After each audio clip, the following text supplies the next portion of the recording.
I've had some pretty unhinged incidents or experiences in comedy, but one that really traumatized me and stuck in my mind. I was running a gig and there was like a female comedian. During the gig, we'd been getting on really well. We had chats in the break. At the end of the show, the group of us were all kind of standing around and we were just discussing stuff. And at the time, I didn't do any accents in my set, especially doing a brown accent, because is that funny anymore or is that acceptable anymore? I don't know about the accent thing, but I do see a lot of other comedians doing it. Is it something I want to do or not want to do? It was on my mind. She played a character on stage, right? And she as a person had a particular accent. Her character had a different accent and it was like a northern working class accent, and she's not a northern working class person. And so I said to her, look, I noticed that you did like a different accent in your act that is not your accent. I've been thinking about doing accents myself. What's been your thought process about adding that accent to that character? And she just flipped. She got in a huff and a puff and she was like, I'm sick of men telling me how to do my act. I'm sick of you always criticizing me. I was like,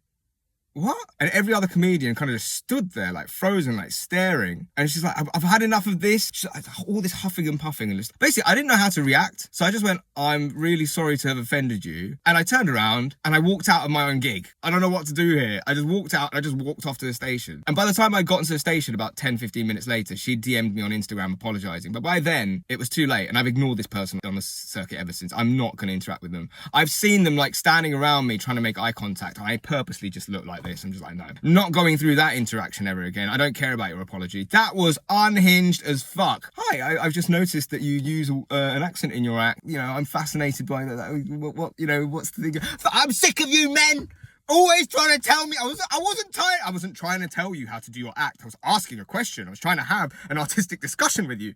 I wasn't telling you how to do your fucking act. But yeah, that's how my life in comedy has been going, having fun interactions with people. Hit the like button, comment, and follow me. But yeah, safe.